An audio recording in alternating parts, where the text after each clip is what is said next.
सोलापूर आणि मंगळवार बाजार असं समीकरण असलेल्या या आठवडा बाजारात 150 वर्षांनंतरही खरेदीसाठी ग्राहकांची झुंबड उडत असून विविधता आणि अनपेक्षितता यांचा संगम असलेल्या या बाजारानं इलेक्ट्रॉनिक्स आणि डिजिटलच्या युगातही आपलं अस्तित्व अबाधित राखलं आहे। एखाद्याला नको असलेली वस्तू नेमकी दुसऱ्यासाठी अत्यावश्यक असू शकते हे या बाजारात पाहायला मिळतं। बाजाराची सुरुवात होते ती गणेश शॉपिंग सेंटर समोरील चौकापासून। इथं उभारणाऱ्या विविध पेय आणि फळांच्या गाड्या जणू याचं प्रवेशद्वारच बनतायत। आत प्रवेश करताच डाव्या बाजूला वापरलेल्या परंतु पुनर्वापरासाठी योग्य असलेल्या जुन्या कपड्यांच्या बाजारानं तर उजव्या बाजूला मासळी विक्रीच्या स्टॉल्स पासून येणारा उग्र दर्प नाकाशी झोंबून जातो। बाजाराच्या दिशेनं पुढे सरकताना डाव्या बाजूला शेतीसाठी लागणाऱ्या अवजारांबरोबरच घरगुती वापरासाठी लागणारी लोखंडी साहित्यांची विक्री करणारे व्यापारी लक्ष वेधून घेतात। याबरोबरच उजव्या बाजूला स्टेशनरी वस्तू विक्रेत्यांचे स्टॉल्स सज्ज असल्याचं पाहायला मिळतं। पुढे जाताच जुन्या सामानांची विक्री करणारे स्टॉल्स असलेलं मैदान नजरेस पडतं।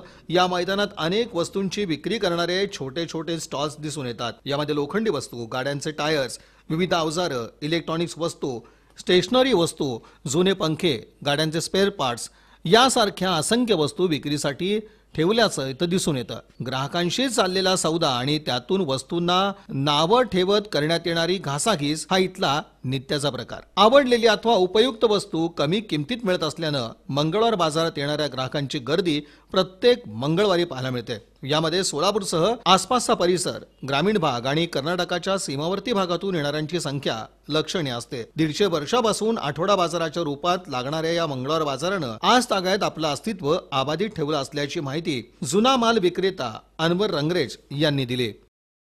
400-500 साल पुराना बाजार है। मंगल बाजार में है ना 400-500 साल पुराना बाजार है और यहाँ पे सब जूना पुराना सामान मिलता, समझो DVD, disc player, CD player वगैरह, और फिर जूना पक्कड़, पानी, लोखंड का जो भी हार्डवेयर का साहित्य है सभी मिलता।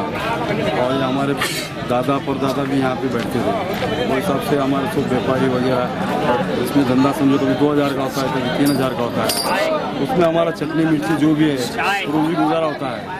बीच में थोड़ा नोटबंदी की तरफ से तकलीफ हो गया था हमको, लेकिन अभी थोड़ा सुरळीत चल रहा है। या बाजारात येणाऱ्यांमध्ये शेतकरी, कामकरी, जुन्या वस्तूंचे शौकीन, इलेक्ट्रॉनिक्स साहित्य खरेदी करणारे, आठवड्याचा भाजीपाला खरेदी करणारे, मेकॅनिक यांचा समावेश असतो। या बाजारात जुन्या वस्तू गोळा करून अथवा एखाद्या दुकानाचा लॉट घेऊन विक्री करणारे विक्रेते एका आठवड्याची कुटुंबाची रोजीरोटी निश्चितपणे कमवू शकतात। मंगळवार बाजारासाठी जागा जरी उपलब्ध असली तरी सोयी सुविधा नसल्याची खंत व्यापाऱ्यांकडून व्यक्त करण्यात येते। कोणतीच बात की सुविधा नहीं है। हो, खान के अंदर बैठते, साफ सफाई भी नहीं होती। तुमसे टैक्स लेते क्या? नहीं, 10 रुपए पावती लेते। हाँ, फिर भी कुछ सुविधा नहीं है? नहीं है। कितने साल से आप धंधा करते हैं? कम से कम 20 साल से धंधा करते। हाँ, सिर्फ टैक्स लेने आते तुम्हारे पास? पावती लेते 10 की। पहला तो 5 की थी, 7 की हुई, अभी 10 की है, मगर पाक साफ नहीं रहता। यावेळी मंगळवार बाजारातील व्यापारी दुपारच्या जेवणाची सोय या ठिकाणी मिळणाऱ्या खाद्यपदार्थांवरच भागवतात। या ठिकाणी विविध खाद्यपदार्थांची विक्री करणारेही मोठ्या प्रमाणात येत असतात। असा हा मंगळवार बाजार महिलांनाही अधिक प्रिय असून या बाजारात मिळणारा स्वस्त भाजीपाला खरेदी करण्यासाठी महिलांची मोठी गर्दी होते। 150 वर्षांची परंपरा जतन करत डिजिटल आणि इलेक्ट्रॉनिक्स युगातही या सोलापूरच्या मंगळवार बाजारानं आपलं अस्तित्व अबाधित ठेवत सोलापूरकरांना आपल्या भेटीस येण्यासाठी विवश केला आहे। म्हणून तर अनेकांची पावलं मंगळवार बाजाराकडे आपसुकच वळतात।